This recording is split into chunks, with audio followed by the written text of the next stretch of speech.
C'est l'heure de votre émission Génération News sur Medi 1. Très heureux de vous retrouver pour parler évidemment de l'actualité liée à la jeunesse.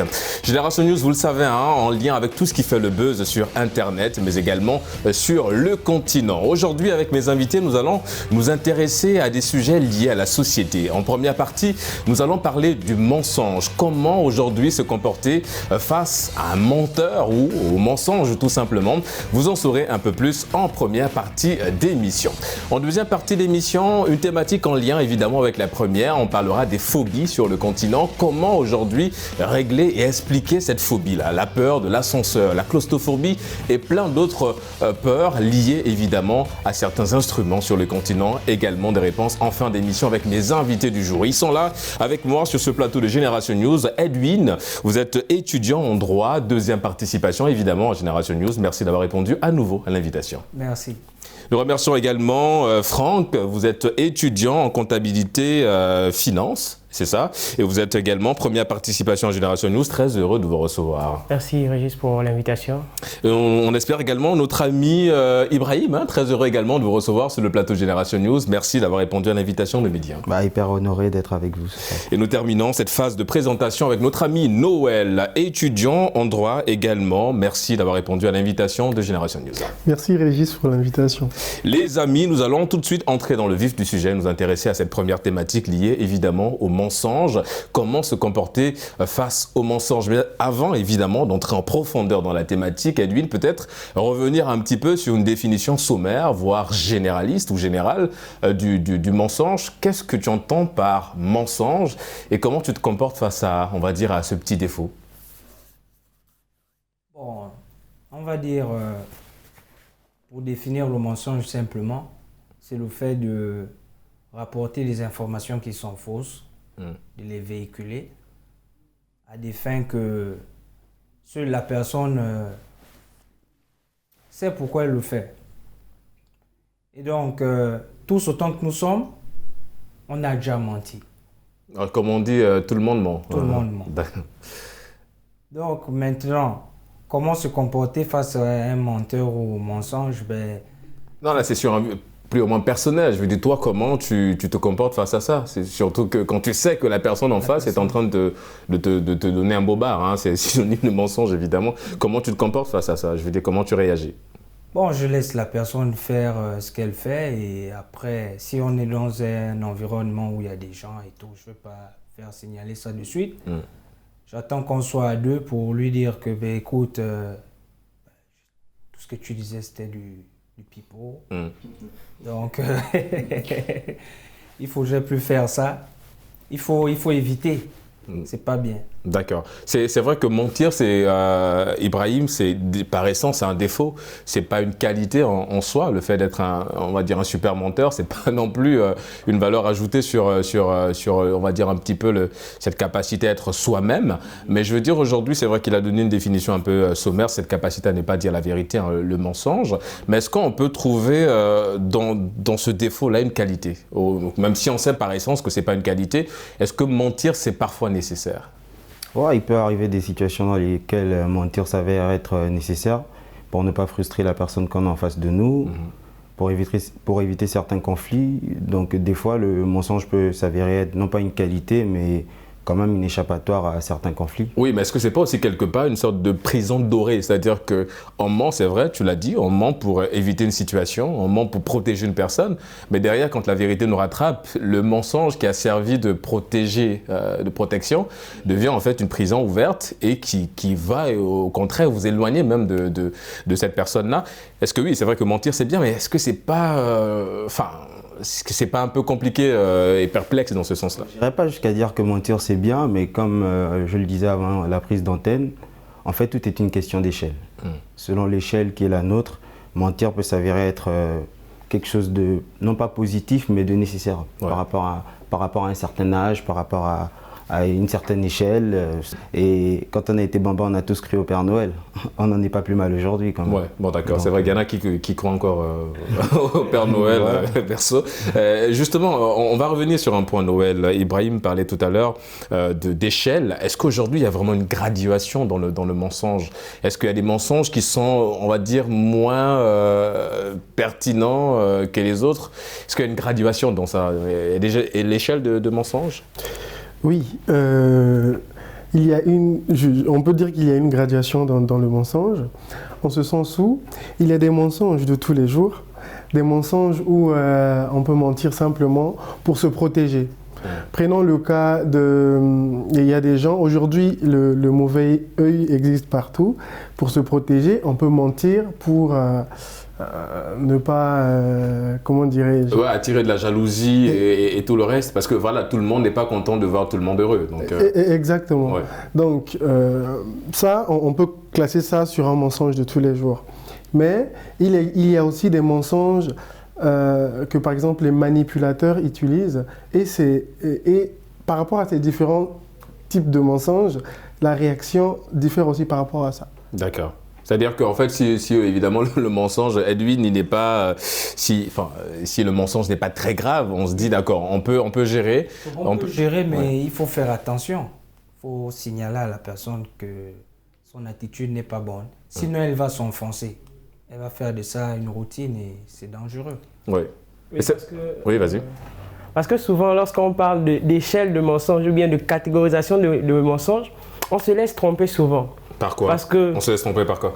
Par notre propre mensonge. Parce qu'on peut penser que c'est un petit mensonge, donc ça n'a pas d'impact. Mais tout mensonge a des impacts. Ouais, parce qu'après, c'est vrai qu'un mensonge, ça reste un mensonge. Donc, quelle que soit la circonstance, le mensonge emmènera forcément des conséquences. Ouais. Et ces conséquences ne seront pas forcément et ne seront jamais appréciées par la personne à qui on ment. D'accord. Et justement par rapport à ça... Oui, Ibrahim? Jusque-là, je suis toujours pas d'accord. D'accord. J'insiste, pour moi, c'est une question d'échelle. On se découvre sur le plateau, je vous demande comment vous allez. On n'est peut-être pas intime, vous me dites je vais bien. Ouais. Alors que dans le fond, vous avez peut-être des problèmes personnels. Je ne vois pas trop la conséquence importante qu'il pourrait y avoir dans ce mensonge. C'est comme il disait, un mensonge de tous les jours. Pour des raisons diverses, c'est-à-dire que ça peut être simplement une question qu'on estime être personnelle, être intime. Ouais, c'est comme Noël disait, se protéger. Voilà, parce qu'en général, tu vois, il y a des gens, on se croise dans la rue. Ah tiens, mais comment il va ton père? Voilà. Si ton père est souffrant, tu vas pas le dire non plus qu'il est souffrant. Parfois, c'est par pudeur, simplement, on évite d'exposer certaines parties de notre vie. Donc, on préfère simplement avoir un mensonge de circonstance, un mensonge sur le moment. Et par rapport à ça, Ibrahim, je reste avec toi. Est-ce que ça sous-entend qu'aujourd'hui, est-ce qu'on peut l'affirmer sans risque de nous tromper, que le mensonge est en train un petit peu de dicter notre vie, notre quotidien? Le mensonge est inhérent à nos vies. Hein. En politique, on ment, professionnellement, on ment. Dans la vie de tous les jours, dans le couple, on ment pour éviter certains conflits. Donc le mensonge, il est inhérent à la vie de tous les jours et je ne pense même pas que ce soit le propre de notre société aujourd'hui et de la société africaine. Je pense que c'est inhérent à la vie. Tout est une question d'échelle, tout est une question de dosage. Il s'agit simplement d'éviter d'avoir certains mensonges qui peuvent avoir des conséquences très graves. Je pense que c'est là la nuance en fait. Mais sinon, en général, le mensonge, c'est quelque chose de commun. Ouais, en parlant de gravité, Noël, c'est vrai qu'on l'a souligné, hein, il n'y a pas de gros et des petits mensonges. Le mensonge par excellence, c'est déjà, voilà, c'est un critère pas du tout intéressant. Mais revenons un petit peu sur le point, s'il fallait évidemment trouver des points positifs à ce côté qui est le mensonge. On en a souligné quelques-uns ici sur ce plateau. S'il fallait revenir un peu sur ce point, moi j'insiste un petit peu sur le côté mentir. Je vais y aller. Mentir, c'est bien, dans le sens où ça peut nous éviter certaines situations. Et quand on sait que derrière, ça nous plonge aussi dans une zone de confort très noire, qui n'est pas très intéressant, parce que ça nous éloigne des gens. Tout le monde ment. Est-ce que est-ce que vous partagez cet avis-là? Est-ce que vous vous êtes déjà retrouvé dans une situation où vous étiez obligé de mentir pour protéger une personne ou pour vous protéger vous-même? Oui, tout le monde ment. Ça, c'est vrai et personne ne peut le nier d'ailleurs. Et moi, je me suis retrouvé plusieurs fois dans des situations où il fallait que je mente pour, par exemple, quand on va déposer par exemple un CV, tu mets une information de peur. Ouais, il y en a la partie anglaise, là où on demande est-ce que tu parles anglais, il y en a qui mettent oui, mais voilà, niveau moyen ou niveau excellent, et puis quand on te dit vas-y parle en anglais, c'est autre chose. Donc le Wolof il est mieux, mais bon, c'est dommage que les entretiens ne se fassent pas en Wolof. Oui, donc vous, vous êtes déjà retrouvé dans une situation, vous avez dû mentir sur votre CV. On rappelle, c'était pour la bonne cause, au cas où il y a des recruteurs qui vous regardent.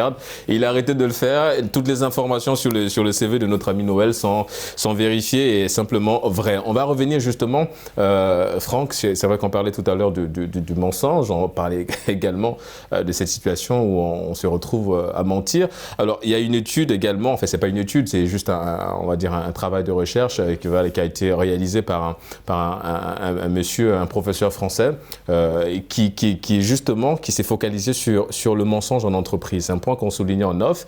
Il est prouvé que 90% des gens en entreprise mentent.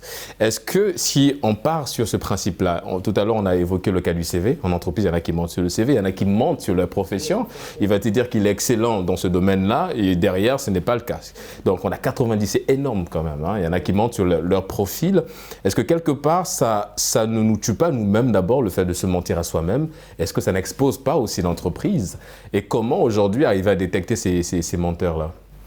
Comme le mensonge, comme dans nos sociétés africaines, le mensonge est très très lié à tout ce qui englobe, surtout dans la politique et dans les professions, dans la profession. On remarque que plus on rentre dans le mensonge, plus on n'arrive pas à s'être développé. Ouais. Donc lorsqu'on arrive à mentir sur notre manière ou notre formation, nous arrivons à un certain moment où nous ralentissons en fait le travail. Ah, ouais. Ça c'est sûr, parce que si évidemment on a besoin d'un caméraman et que toi tu dis que tu l'es et tu n'as pas les compétences pour être un caméraman, tu ralentis le travail, pourtant tu as pris pour le travail. Ouais. Le problème n'est pas tant le mensonge, mais c'est les conséquences en fait qui engendrent le mensonge. Parce que, on va prendre l'exemple de nos sociétés africaines, dans leurs projets pour les élections, ils viennent nous raconter plusieurs choses. Ouais, mais après, c'est pas ça en fait. Et c'est l'une des maladies que nous rencontrons dans notre société africaine. Ouais, c'est-à-dire qu'en fait, on a du mal à joindre l'acte à la parole. L'acte à la parole. D'accord. Et c'est le plus gros mensonge en fait que l'on retrouve dans nos sociétés, que ce soit politiquement ou industriellement.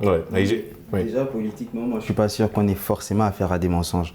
Après, on peut faire plein de reproches aux politiques africaines, mais en général, lorsqu'on est dans le cadre d'une élection, on vient présenter un projet. Oui, le projet, il est fonction de plusieurs choses. Après la mise en œuvre du projet, je ne défends pas les dirigeants qu'on a en Afrique, mais ce que je veux dire, c'est que sur le moment, on n'a pas les éléments pour le qualifier de mensonge. On a un projet qui nous est présenté, qui est fonction de beaucoup de paramètres, le budget, etc., etc. Et derrière, la non-réalisation des promesses qui sont les nôtres, c'est un échec. On est plus dans le cadre d'un échec que d'un mensonge. Moi, je pense. En étant comptable, je sais que... Bah oui, là, c'est le comptable qui parle. En étant comptable, je sais qu'avant de faire un projet, il y a un budget, il y a des expériences, des éléments de recherche qui sont faits afin d'établir quelque chose qui est... On ne peut pas venir présenter quelque chose qui n'est pas faisable. C'est déjà ça le mensonge, en fait. Une étude au préalable. Si on revient simplement au contexte africain, si on parle politique, là encore, je ne défends pas les dictateurs, etc. Mais ce que je veux dire, c'est qu'on a des économies qui sont généralement dépendantes de tout sauf nous. C'est-à-dire qu'on a un pays comme le Gabon, par exemple, qui est dépendant de sa rente pétrolière, mais le pétrole, le prix du baril, il n'est pas fixé par le Gabon. Ça veut dire concrètement que lorsqu'un politique vient nous faire des prévisions avec le baril qui a un certain prix, et que dans 5 ans ou dans 2 ans, le baril il chute, le rapport n'est pas le même. Mais parce que quelque part aussi, lui, enfin moi je vais dans les deux sens. J'essaie un peu de résumer ce que Franck et Ibrahim disent. En fait, c'est vrai que on va rester sur le cas de nos amis politiciens parce que c'est une belle étude aussi, nos politiques. C'est-à-dire que oui, pendant la campagne présidentielle ou pendant les joutes électorales de manière générale, on a des candidats, chaque candidat a un projet. Et pour beaucoup, ils sont considérés, entre guillemets, on va les mettre des guillemets, comme des démagogues, parce que mentir, c'est séduire, c'est arriver à convaincre. Et donc, ils viennent avec un projet, Et comme Ibrahim l'a dit, à partir du moment où on n'a pas encore l'authentification de ce projet, c'est pas encore un mensonge. Mais je pense que quelque part, peut-être qu'ils se servent de ça aussi. C'est-à-dire, les candidats étudient, ils savent ce que les populations veulent. Donc, s'ils vont dans une région et qu'ils se rendent compte qu'ici, ils ont besoin d'eau, ben, son mensonge, eh bien, sa promesse va être axée dessus. Mais s'il sait qu'il ne peut pas réaliser, il sait qu'en mentant, ça peut avoir un effet positif sur sa campagne. Donc, c'est vraiment relatif un peu sur ce point-là. On va revenir sur la culture africaine, nos traditions, Edwin. Jadis, quand on se retrouvait dans une situation un peu compliquée, que ce soit au village, on avait ce qu'on appelle l'arbre à palabre, qui malheureusement n'existe plus aujourd'hui, ce qui est un peu dommage. Mais sous l'arbre à palabre, on avait évidemment cette faculté-là, cette facilité à dire la vérité. C'est-à-dire qu'on se retrouvait sous l'arbre à palabre pour dire, écoute, il s'avère que tu as menti sur tel point. Aujourd'hui, tu as l'occasion de dire la vérité. C'est pour revenir un peu, un ricochet avec ce que Ibrahim disait, qu'en fait, tout le monde est menteur. Mais je pense que tout le monde peut éviter le mensonge aussi, je pense. Est-ce que dans ce sens-là, c'est pas une solution, revenir sous l'arbre à palabre, ou bien, on va dire, essayer de retranscrire un peu ce modèle-là de cette capacité à dire la vérité? Tout à fait, moi je pense que c'est ce qu'il faut faire. Et c'est comme je l'ai dit à l'entame de mon propos. Il faut apprendre à dénoncer. Il faut apprendre à mettre les gens face à leurs responsabilités. Parce que si le mensonge prend les proportions assez inquiétantes, c'est parce que nous tolérons. Est-ce que c'est pas difficile de dire à quelqu'un tu es un menteur? Je veux dire, c'est pas un peu dur, c'est pas un peu cru? Oui, c'est dur, c'est cru, mais il faut le faire. Sinon après, ça devient dangereux. Et quand ça prend des proportions inquiétantes, on ne le maîtrise plus. C'est des dégâts. Moi, je pense que ça dépend de qui ment. Ouais. Parce qu'il y a un proche peut nous mentir et il y a une personne de la rue qui peut nous mentir. Les impacts ne seront pas les mêmes. Oui, mais que ça soit un proche ou quelqu'un de la rue, dès que ça reste un mensonge. Et ça peut avoir des effets... Non, mais peut-être que, enfin, si je ne suis pas l'avocat de notre ami Noël, mais en fait, je veux dire, supposons que vous ayez un ami qui vous ment et votre frère qui vous ment, je veux dire, peut-être que l'impact... Parce que le frère, quand même, on est très proches, on est sortis du même ventre, il y a le lien de famille, donc peut-être que ça fait un peu plus mal que le mensonge. Voilà, exactement. Oui, mais que ça soit le frère, que ce soit l'ami, que ce soit le collaborateur, il faut trouver la manière de faire comprendre à cette personne que le mensonge, ce n'est pas bon. On va nulle part avec ça. Je veux revenir sur son exemple sur les CV. Vous voyez à quel point le mensonge peut causer des dégâts. Alors lui, il va dire qu'il avait dit l'anglais, par exemple, mais il ne parle pas anglais. Le poste est vacant pour quelqu'un qui parle anglais. Donc, lui, on va retenir son CV. Pensons qu'il parle anglais, mais il intègre l'entreprise, on voit que ça ne bouge pas. C'est très dangereux. Mais je pense qu'il a souligné, parce qu'au début, quand il disait que le mentir, c'est le fait de se mentir à soi-même déjà, parce que là, son exemple, c'est de se mentir à soi-même. Bon, on rappelle toujours que tout est réglé. L'anglais, il le parle déjà très bien, donc au cas où il dépose le CV, nos chers amis de Noël. Mais évidemment que c'est se mentir à soi-même, déjà, comme il a souligné dès le départ, c'est quelque chose en fait qu'il faut éviter. Après, c'est vrai, moi je suis d'accord sur le principe, on est tous d'accord sur le principe que mentir en entreprise, on l'a dit, c'est à 90%.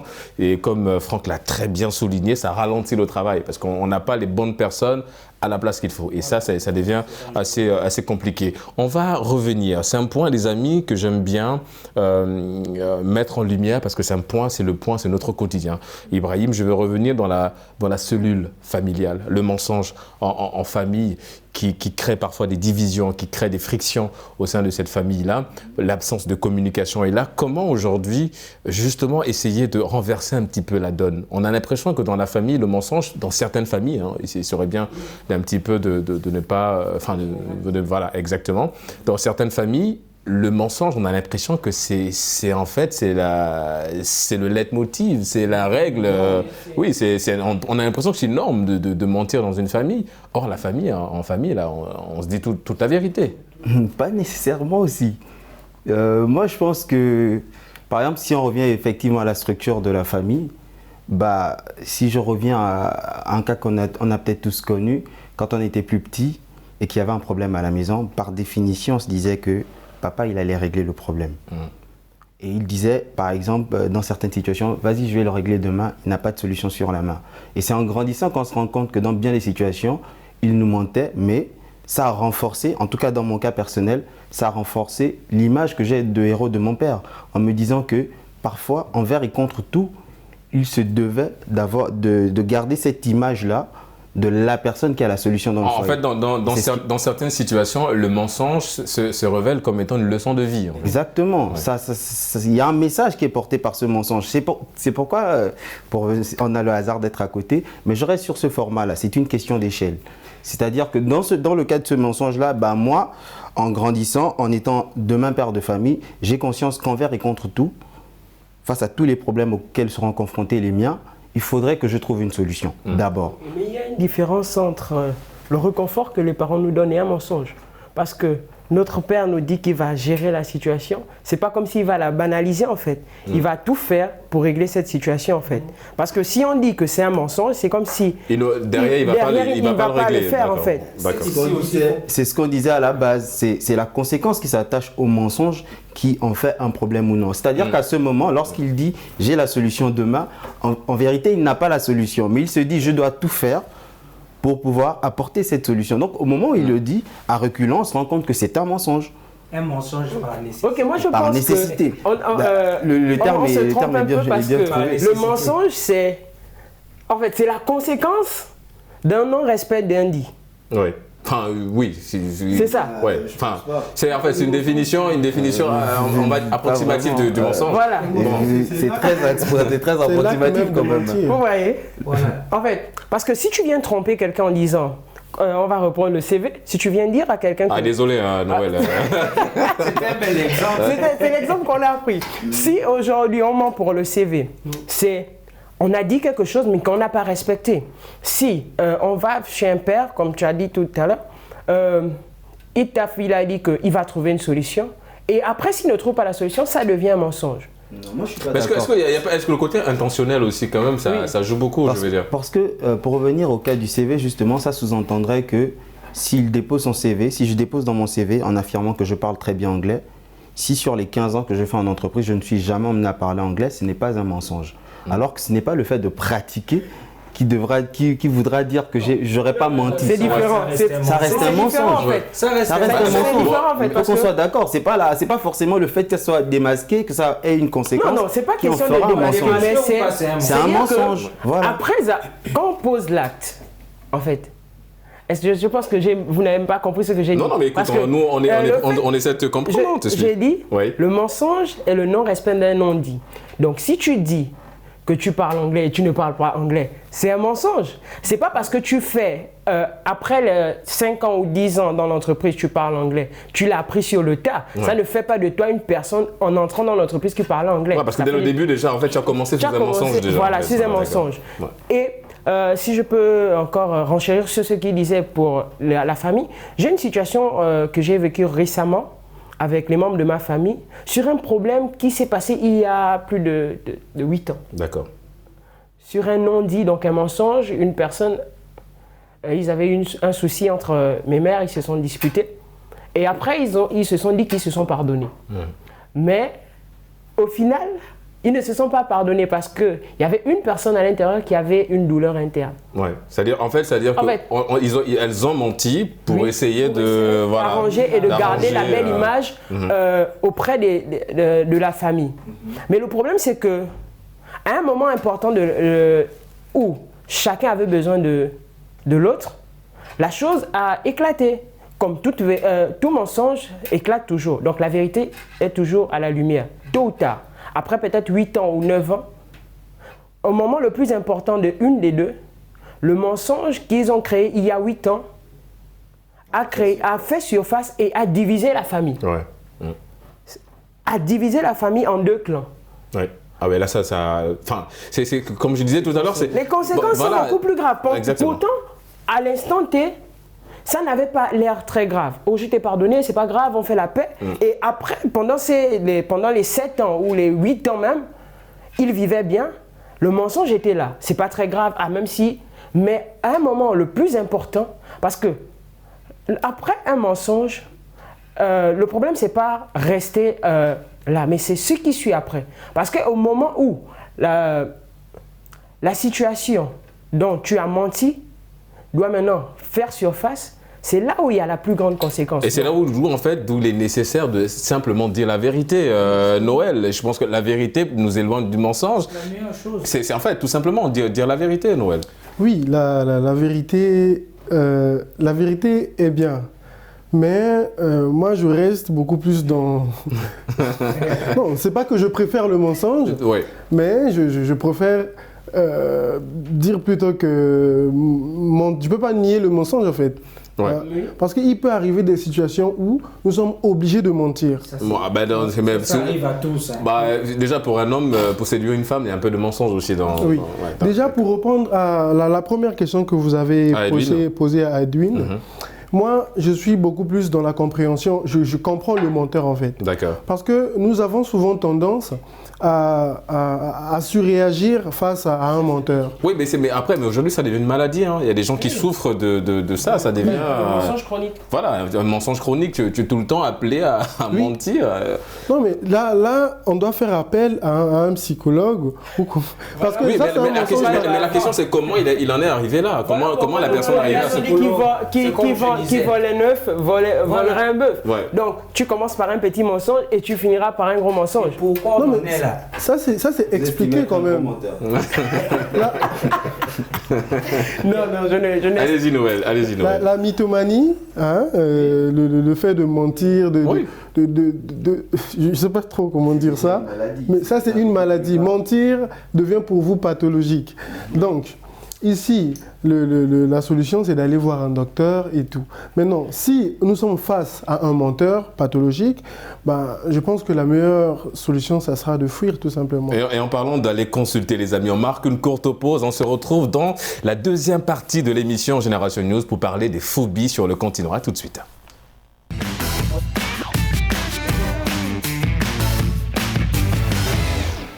De retour sur le plateau de Génération News pour la deuxième et dernière partie d'émission. Nous allons nous intéresser aux phobies un petit peu. Comment comprendre, comment expliquer un petit peu ces peurs, ces phobies. On en parle évidemment dans cette deuxième et dernière partie d'émission. Ibrahim, les phobies, est-ce que tu en as une déjà? Est-ce que tu as une phobie? Et comment tu la gères? Et qu'est-ce qu'on entend déjà par phobie? Peut-être commencer par ça, c'est quoi une phobie? Avant évidemment d'entrer en profondeur. Pour faire simple et pas très scientifique, moi je pense qu'une phobie, c'est une peur qu'on a et face à laquelle on a une réaction surestimée par rapport au danger qu'il y a à la clé. Ouais, ça peut avoir le stress ou autre chose, l'angoisse. Voilà, dans certaines situations, certaines personnes prises de peur peuvent perdre le souffle, tomber même dans les pommes par exemple. Ouais. Donc je pense que ça c'est une définition qu'on pourrait avoir par rapport à la phobie. Une définition qui va en tout cas dicter le rythme de cette deuxième partie, les amis, en parlant évidemment de cette peur avec les sueurs froides. Est-ce que vous avez une phobie? Est-ce que tu as une phobie, Ibrahim? Oui, moi je pense que j'ai peur des espaces clos. Donc, lorsque tu es claustrophobe toi? Voilà, donc, lorsque je suis dans des petits espaces clos, pas très écéclairés, je peux stresser. D'accord. Alors que je sais pertinemment que... donc toi en fait l'ascenseur c'est pas ton ami en fait quoi. Ça va, ça peut aller, mais bon, plus on est dans des espaces, je sais pas, vraiment petits, il peut m'arriver de perdre tous mes moyens.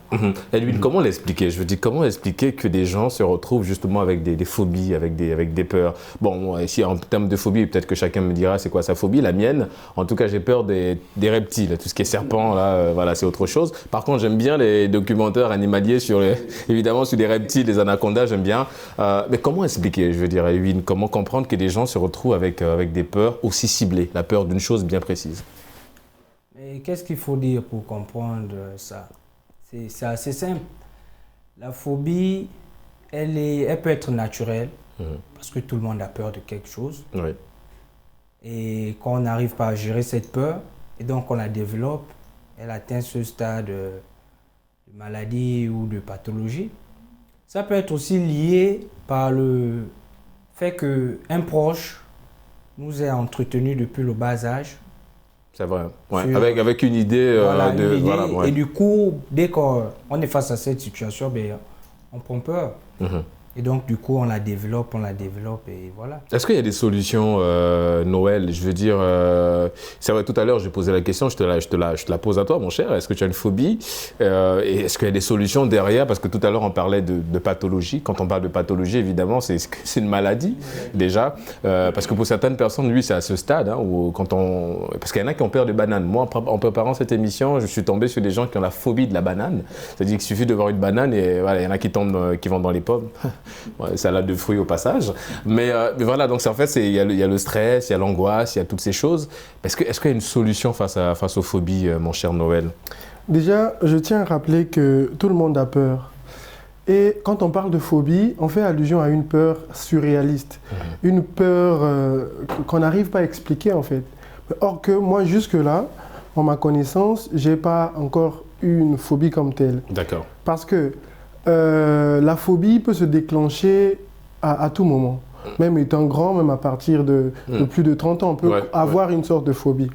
Mais aujourd'hui, les phobies sont quand même expliquées parce qu'on trouve des phobies où, comme le monsieur Edwin l'a dit, des phobies qu'on a eu à entretenir depuis l'enfance et des phobies dues à un événement quelconque, un traumatisme. Et des phobies. Parce que si tu as pris l'avion et que tu as survécu à un crash, on est d'accord que derrière, ta phobie par excellence, c'est les avions. Exactement. D'accord. Oui, et en termes de solutions, c'est vrai que. Est-ce qu'il y a des solutions, mon cher Franck? Est-ce qu'il y a une manière de faire. Je sais pas, c'est quoi? Il faut faire un travail sur soi? Comment ça se passe? Bon, il y a différents types de traitements. Il y a le psychologue. Ouais. Oui, déjà, qui peut aider beaucoup. Ouais. Mais il y a aussi un travail en soi. Parce que le meilleur docteur qu'on peut avoir pour nous, c'est nous-mêmes. Comme vous avez pris l'exemple tout à l'heure du crash, ce sera vraiment difficile pour une personne qui a survécu à un crash de remonter dans un avion. Et je ne pense pas que c'est par l'aide d'un psy, parce que même quand on va chez un psy, il nous demande d'abord que la guérison vient de nous-mêmes, en fait. La guérison vient de nous-mêmes. Et voilà pourquoi le premier traitement, c'est d'abord nous. Comprendre que la peur n'est pas tellement grave et que l'on peut la surmonter, comme vous avez dit encore, la banane. Oui, mais non, mais c'est vrai, je vous jure, au sorti de cette émission, allez jeter un coup d'œil clinique sur les moteurs de recherche, vous allez voir qu'il y en a qui ont peur de la banane. On se pose des questions sur... il y a des personnes qui ont des phobies inexpliquées. Vous avez souligné tout à l'heure, il y a des traumatismes. Il y a des choses aussi que nous avons entretenues depuis notre jeunesse. Tu as vu peut-être qu'une banane dans un coin la nuit. Et c'est peut-être par rapport aussi en lien avec ce qu'on voit. Justement, merci pour le pont, mon cher Franck. Ibrahim, je me tourne vers toi. Est-ce qu'aujourd'hui, on va dire l'avènement des nouvelles technologies et tout le reste, l'avènement de la télé, tout le reste, est-ce que tout ça n'a pas un petit peu accentué nos phobies? Parce que jadis, en Afrique, on ne connaissait pas le terme déjà phobie, on n'avait entre guillemets pas peur de quelque chose. Parce que nous, on a grandi au village où le grand-père nous disait qu'un homme, que ce soit une femme, doit être courageux, ne doit pas avoir peur de ceci, ne doit pas avoir peur de cela. Est-ce que c'est pas ce qu'on voit à la télé? Est-ce que c'est pas ce qu'on écoute? Est-ce que c'est pas ce qu'on voit sur les réseaux sociaux qui accentue un petit peu notre phobie? Moi, je pense que c'est le chemin inverse. D'accord. Moi, je pense plutôt que c'est l'avènement de ces nouvelles technologies, de cette ouverture au monde qui a permis de mettre des mots sur des difficultés qu'il y avait déjà par le passé. D'accord. Parce qu'exactement, comme tu viens de le dire... Mais par le passé, désolé de t'interrompre, mais par le passé, on arrivait à les surmonter sans savoir réellement... Est-ce qu'on les surmontait vraiment? C'est ça la question. Je pense pas. C'est ça la question. Je ne pense pas qu'on arrivait à surmonter ces choses. C'est comme la dépression.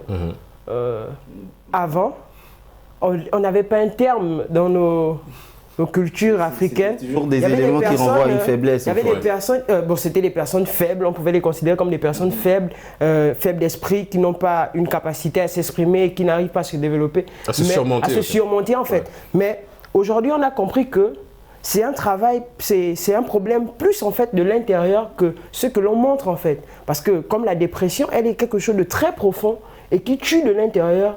Et après, elle tue plus à l'intérieur et les répercussions viennent après à l'extérieur. Oui, mais Ibrahim, est-ce que si on connaît supposons, prenons un cas simple, hein. Moi, ma phobie, c'est les serpents. Et c'est vrai que cette phobie, elle est là.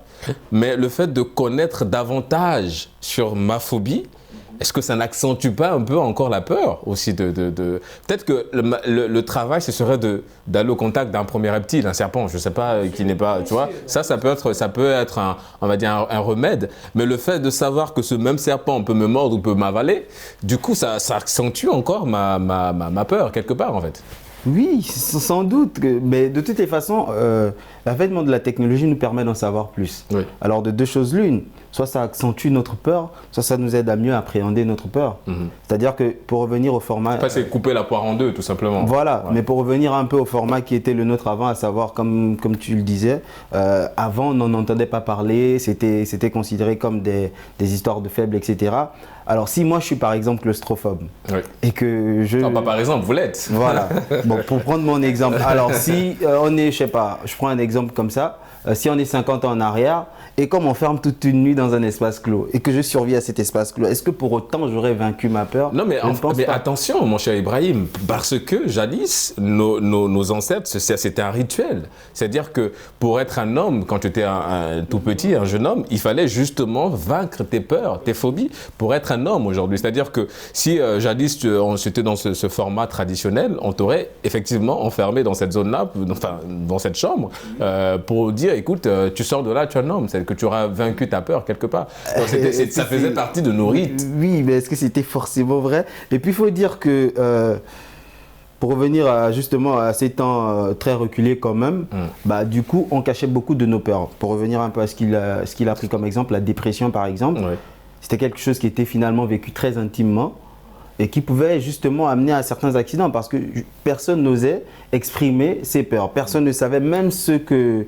C'est-à-dire qu'on n'avait même pas le diagnostic, on ne savait même pas qu'on était dépressif. Ouais. Donc, du coup, on n'avait pas les mots là-dessus. Et pour les phobies, c'est pareil. Aujourd'hui, l'avènement de la technologie nous permet de mettre des mots, nous permet de mieux comprendre certaines choses.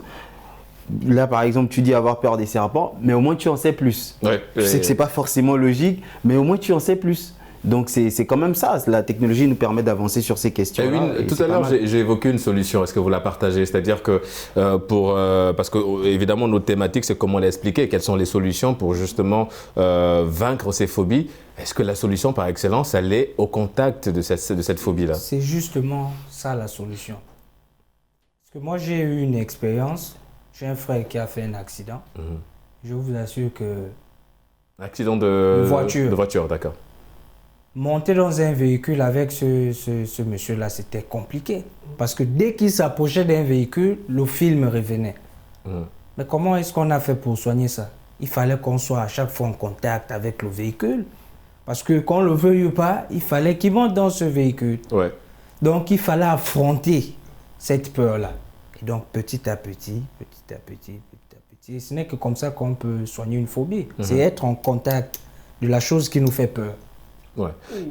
Ceci est quand même assez radical, hein, surtout dans le cas de, par exemple, une personne... Non, mais est-ce que quelque part, il ne faut pas soigner le mal par le mal aussi je veux dire, est-ce que cette formule ne s'applique pas? Si je pousse le vice un peu loin, avoir une personne au volant qui a peur de prendre le volant, c'est quand même très dangereux pour les autres usagers. Je suis d'accord sur le principe. Moi, je pense que la solution, elle est d'abord psychologique. Non, mais est-ce que lui, c'est prendre le volant ou bien c'est simplement être dans le véhicule? Lui, ils étaient même deux, en fait. D'accord. Il y avait le chauffeur et lui, il était co-passager. D'accord. Mais tu sais, même si on est chauffeur, à moins qu'on nous dise que bon, moi ça va, j'arrête, je ne conduis plus, il faudra toujours prendre le volant un jour. C'est qu'on n'est pas au stade de phobie, on est au stade d'une peur. Parce que si on s'en tient à la définition, déjà, la phobie c'est quelque chose qui sur le moment, confronté à elle, nous fait perdre tous nos moyens. Alors si on a un chauffeur qui, parce qu'il a été victime d'un accident, a une phobie quand il prend le volant, bah, je pense qu'il est 2 fois plus dangereux sur la route qu'autre chose. Donc je pense que la première approche, et c'est quelque chose qu'il faudrait même qu'on accepte en général dans le contexte africain, c'est donner la valeur, la place méritée à la psychologie. Je pense qu'il faut déjà commencer à donner leur vrai rôle aux psychologues, parce que dans bien des situations, la solution généralement elle est psychologique. Avant qu'on ne soit confronté à aller sur le terrain, c'est un peu comme quand on fait des cours de conduite, avant de prendre le volant qui est le plus important, bah on fait des cours en amont. On comprend de quoi il est question en amont. Mon cher, ce n'est qu'une thérapie. Et cette thérapie-là aboutit à quoi? ce que vous reprenez le volant. Ah, ça, c'est l'aboutissement. Ça, on est en fin de parcours. C'est pas le départ. Mais vous allez toujours prendre le volant. Donc, ça montre ici qu'on ne va pas fuir. Non, que la personne soit préparée. La démarche. Voilà, mais c'est vrai que la finalité, c'est celle-là. Voilà, la finalité, c'est de reprendre le volant. Mais autant que la personne soit préparée, elle ait déjà une approche personnelle par rapport à ce qui va se passer plutôt que d'être confronté complètement. Non, mais quand je dis ça, c'est pas aussi brusquement. Ah oui, non, parce que nous on s'inquiétait. Non, j'ai dit ça avec le temps. D'accord. D'où son inquiétude qui parlait que c'était un peu brusque. Parce que moi, je voulais me poser la question où est le rôle de la patience là-dedans. Un exemple simple, on a tous joué au football. Ouais. On se fout, comment on dit ça? Quand une blessure, on se tord la un cheville. os ou une cheville et tout. Mais on ne va pas reprendre tout de suite. C'est petit à petit. On aura. Non, mais après, c'est le kiné derrière. Oui, non, mais c'est vrai je dis si c'était suite à un contact, par exemple, on aura du mal à aller au contact. Mais c'est au fur et à mesure. Oui, non, parce qu'on aura toujours. Mais est-ce que c'est une phobie? Mais ça dépend des personnes. Parce que moi, quand je me faisais mal, je retourne au contact. Voilà, c'est un processus. Et c'est que notre ami soulignait, Noël, je viens à toi, ce que Ibrahim soulignait tout à l'heure, c'est qu'en Afrique, en fait, on a une conception un peu péjorative du psychologue. Et il y a surtout une grosse confusion entre les deux. C'est-à-dire qu'on confond le psychiatre au psychologue. Parce qu'en Afrique, quand tu dis je veux voir un psychologue, on pense tout de suite que voilà, il y a un problème dans le cerveau, il y a un problème dans la tête, qu'on te considère comme un malade mental. Est-ce que là, le problème aussi en ce qui concerne les phobies sur le continent, mon cher Noël, est-ce que la solution ne va pas commencer par là? Déjà commencer à sensibiliser et d'emmener les gens à les consulter, comme disait notre ami Ibrahim. Oui, je pense que c'est ça. Déjà, nous devons savoir qu'aujourd'hui, la médecine a évolué. Et nous devons faire confiance à cette médecine-là. Si nous ne faisons pas confiance à cette médecine, nous allons toujours tourner en rond, en fait. Aujourd'hui, avant, les fous, par exemple, on se disait que quand une personne est folle, c'est sûrement la sorcellerie.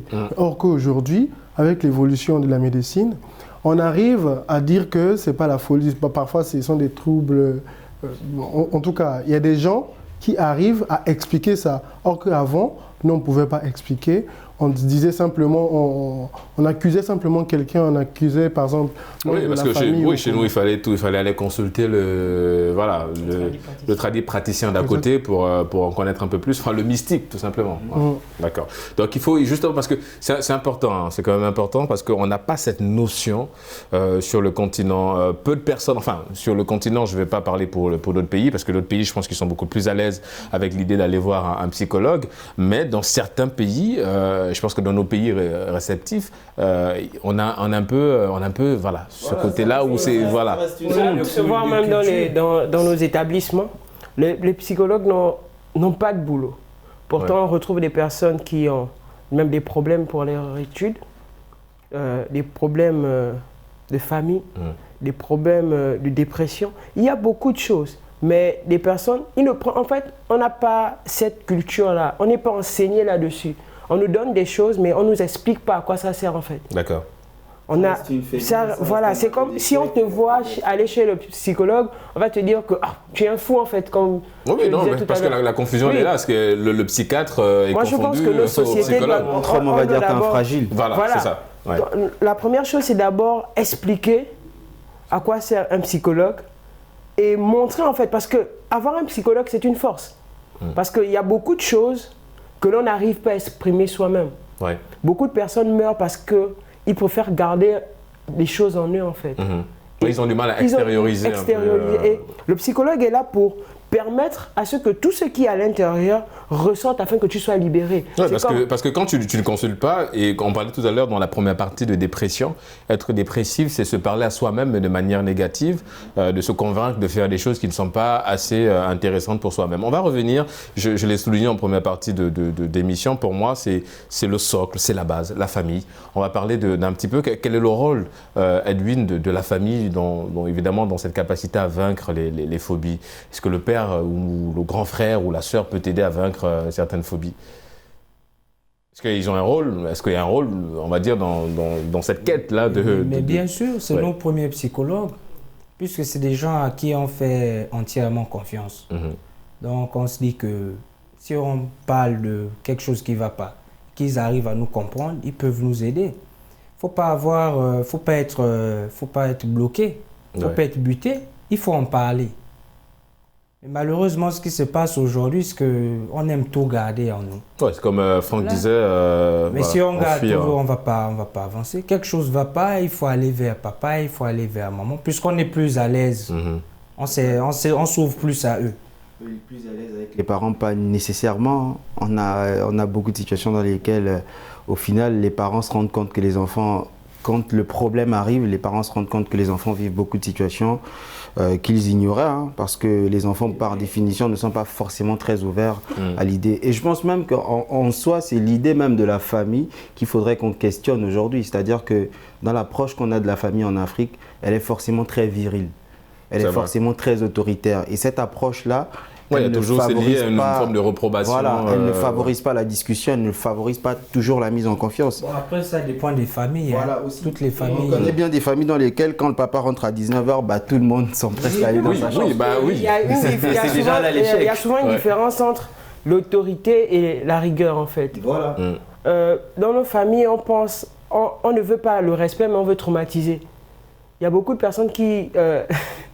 Non, mais après, c'est ton point de vue. Il y a beaucoup de personnes qui pensent que bien éduquer un enfant, c'est le traumatiser avec la chicotte, si je peux dire ça comme ça. La chicotte, c'est pas quelque chose de mauvais. C'est pas quelque chose de mauvais. Voilà. C'est pas en fait. C'est une forme d'éducation. Voilà, c'est une forme d'éducation. Et qui a marché. Il y a certains enfants qui ont besoin d'une autre approche. Qui ont besoin d'une autre approche. Et lorsqu'on met le bâton sans la parole, il y a un problème. Parce que l'enfant ne sera seulement habitué qu'au bâton. Il faut donner la carotte de temps en temps. Exprimer en fait. Parce que s'il n'est pas habitué à parler, lorsqu'il veut même s'exprimer pour dire quelque chose, il est frappé. Parce qu'on retrouve ça dans nos familles. Si l'enfant a fait une bêtise, on ne parle pas d'abord à l'enfant. Mais pourquoi tu l'as fait? On commence à frapper, on va au piquet, va faire ci, va cela, va cela. On t'explique après. On t'explique après. Mais déjà, tu auras déjà reçu en fait la bastonnette qui t'est due. Et après, c'est... Il y a aussi le fait que la famille soit déstructurée en Afrique. C'est-à-dire que même dans ce format-là, parce que je reste sur ma position, à savoir que avoir une société dans laquelle la famille se conçoit de façon très virile et autoritaire n'est pas forcément positif, mais avant il y avait quand même un élément pour tempérer ça, c'est-à-dire qu'avant on avait la grâce d'avoir, ce qui n'est plus aujourd'hui forcément le cas, un père et une mère sous le même toit. Et dans ce format-là, le père il était le policier qui tapait dessus et la mère était celle qui tempérait plus ou moins les choses. Donc dans bien des situations, ne pouvant pas se confier au père, on le faisait quand même chez sa maman. Mais aujourd'hui, on vit dans un format social où les familles sont recomposées, les familles sont monoparentales et ça a forcément des conséquences sur le monde comme on l'entend aujourd'hui. Ouais, c'est vrai. On va revenir, les amis, revenons sur la thématique aujourd'hui qui nous intéresse. Évidemment, ces phobies-là, Noël, on a parlé un petit peu de jadis, de la manière dont nos ancêtres, nos aïeux utilisaient effectivement la peur pour nous permettre de se surpasser et tout. Est-ce qu'aujourd'hui, cette formule, elle marche encore? Est-ce qu'aujourd'hui, on a besoin d'utiliser la peur pour vaincre la peur? Non, comme je disais tout à l'heure, il y a des spécialistes qui sont là et nous devons faire confiance à ces spécialistes-là. Oui, mais si tout le monde n'a pas le moyen de consulter un spécialiste, je veux dire, est-ce qu'il y a une solution derrière? Au niveau de la famille, je pense que nous devons cultiver une sorte de confiance et de communication. D'accord. S'il y a cette confiance et cette communication-là s'ancre en nous, je pense que facilement les enfants pourront se confier à leurs parents, par exemple. Quelle est la symbolique, Ibrahim, aujourd'hui, de ces phobies, des phobies de manière générale sur le continent, en Afrique? Est-ce que la perception, elle est plutôt, au vu de ce qu'on vient de dire, est-ce qu'elle est plutôt bonne ou tout simplement c'est quelque chose d'importé? Moi, je pense que dans l'approche générale, on le pense encore comme étant un élément importé. Je pense qu'on le pense encore comme étant la résultante de notre ouverture au monde. Et ce qui est d'ailleurs une erreur parce que, en soi, avant d'arriver, je lisais une étude sur la phobie et je voyais que 5 à 12% de la population mondiale était touchée par la phobie. Ça veut dire que potentiellement, une personne sur 10 est touchée par la phobie. Ouais. Et si je vais du principe que ce n'est pas forcément un problème d'aujourd'hui, ça veut dire que ça reste un problème qu'il faut prendre à bras le corps. Il faut l'entendre comme un problème et pas toujours avoir cette approche-là de se confronter directement aux peurs, en fait. Parce que si on est finalement dans une famille avec, on va dire, 5-6 enfants, il y a peut-être un seul qui a vraiment une phobie et les autres qui ont simplement des peurs. Et donc les autres, être confrontés de façon brutale à leurs peurs, ils y survivront aisément. Mais la seule personne qui est vraiment atteinte de phobie, c'est pas forcément nécessaire d'être jeté comme ça dans le grand bain. Il faut peut-être avoir d'abord une approche psychologique, une approche beaucoup plus douce avant d'être confronté directement à sa peur. Oui, Franck. Et je pense que en Afrique, je vais répondre à ta question. En Afrique, la phobie est plus que ce que l'on en parle. Donc la claustrophobie, la peur des serpents. Elle est ancrée en nous, en fait, dans même notre façon d'agir. C'est-à-dire? La première phobie que l'on peut rencontrer dans le continent africain, c'est celle que la réussite, c'est ailleurs. C'est vrai. Ouais, en fait, est-ce que oui, c'est peut-être ouais, je sais pas, il faut la voir comme une phobie intellectuelle, mon cher Ibrahim. Oui. C'est vrai qu'en fait, c'est vrai qu'on dit souvent qu'on a peur de réussir, ou bien qu'on voit notre continent comme synonyme d'échec et que la réussite c'est ailleurs. Oui, peut-être qu'on peut le voir sous cet angle-là, mais est-ce que c'est réellement une phobie ou bien c'est juste Parce que, comme on a bien défini, la phobie, c'est une peur qui nous donne... Vous avez des sueurs froides à l'idée de savoir que vous ne pouvez pas réussir Pas forcément les sueurs froides, mais... Oui, parce que c'est accompagné de tout ça, des angoisses, le stress. Une expression surréaliste, en fait. D'accord. Pourtant, il y a des personnes qui réussissent ici. Oui. Le problème, c'est que on veut canaliser les petites choses, mais la plus grande chose n'est pas vue, en fait. D'accord. Et vous voyez l'échec comme une phobie pour la quasi-totalité, enfin, pour certains Africains, puisque si on reste dans votre exemple, le fait de penser que le paradis c'est en Europe, par exemple, et qu'en Afrique, on a tout, mais même si tout manque, en fait, c'est beaucoup sont dans cette logique-là, un paradoxe malheureusement qui est là, il y a tout, mais tout manque, et que réussir peut-être en Europe, entre guillemets, ça peut être vu comme ça. Bon, évidemment, comme je vous ai dit, on peut voir ça sous une forme de phobie intellectuelle, de dire qu'on ne peut pas réussir ici, qu'on a peur de réussir en Afrique, et qu'en Europe, c'est possible de réussir. Mais ce que tu dis quand même, je vais piocher quelque chose et me tourner vers Edwin. C'est vrai que tu disais qu'en fait, en Afrique, on est presque né avec des phobies, c'est-à-dire qu'on est presque né avec des peurs. Et comme on l'a dit, mon cher Ibrahim et Noël, jadis, on ne savait pas que c'était ça.